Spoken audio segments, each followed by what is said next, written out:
Imagine filling a glass with drinking water, without a well, without rain, without a municipal water supply, without a nearby lake or river. At first, it sounds impossible. After all, water has to come from somewhere. Or does it? Over the last few years, a growing number of people have become interested in a technology that claims to do something remarkable.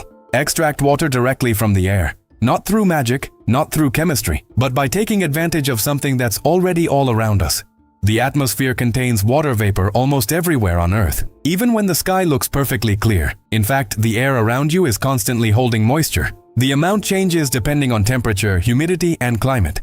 But the moisture is there. The real question isn't whether water exists in the air. It does. The question is whether it can be collected efficiently enough to become a practical source of drinking water. And that's exactly what atmospheric water generation is designed to do. The basic idea is surprisingly familiar.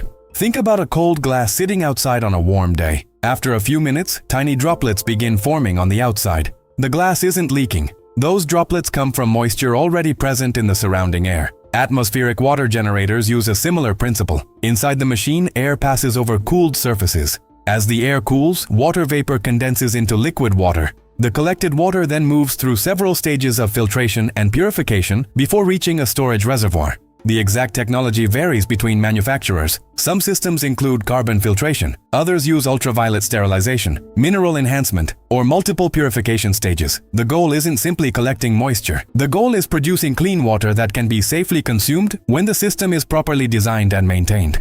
One of the biggest misconceptions is that these machines produce the same amount of water everywhere. They don't. Performance depends heavily on the surrounding environment. Humidity plays a major role. Warmer air generally holds more moisture than colder air. Climate also matters. A humid coastal region offers very different conditions compared to an arid desert. Temperature, airflow, and seasonal weather patterns all influence production. Because of this, atmospheric water generation isn't a one-size-fits-all solution. In some regions, it can produce meaningful amounts of water every day. In others, production may be much lower. That's why understanding local environmental conditions is just as important as understanding the technology itself. The machine doesn't create water, it simply collects moisture that's already present in the air. Atmospheric water generators are often discussed alongside other independent water solutions: rainwater harvesting, private wells, water storage systems, portable filtration.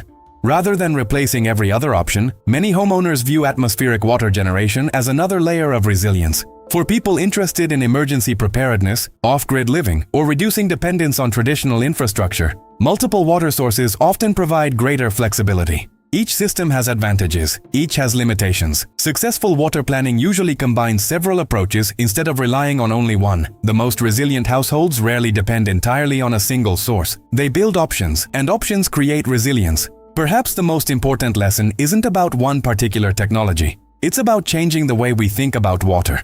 Most people assume water will always be available when they turn on the faucet. But history has shown that droughts, infrastructure failures, natural disasters, and power outages can interrupt that assumption. Learning about different ways to access water isn't about expecting the worst. It's about understanding the systems that support everyday life. Atmospheric water generation is one example of how innovation is expanding the options available to homeowners. Whether it's collecting rainwater, storing emergency supplies, filtering natural water sources, or capturing moisture from the air, every additional layer of preparation improves resilience. Water security isn't built overnight. It's built one informed decision at a time. If you found this video helpful, subscribe for more content about water preparedness, off-grid living, emergency planning, and practical self-sufficiency. You'll also find additional resources in the description covering atmospheric water generation, emergency water storage, water filtration systems, and alternative water solutions discussed in this video. Thanks for watching, stay prepared, and we'll see you in the next video.